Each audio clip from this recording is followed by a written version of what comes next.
রাজশাহী নদীতে দেখছেন হ্যাভার craft.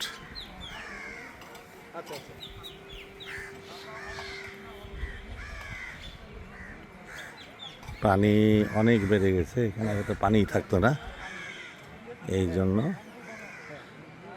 High speed এগুলো সব প্রশাসন, বিজিবির গাড়ি সব এগুলো।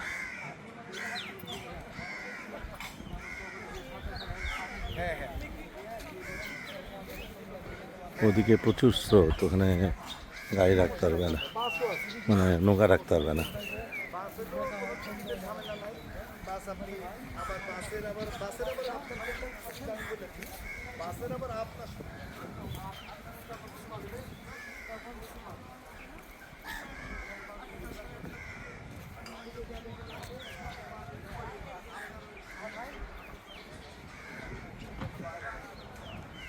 এই নৌকা তো এখন চড়া খুব রিস্ক, অনেক সময় ডুবে গেছে, অনেক মানুষ মারাও গেছে।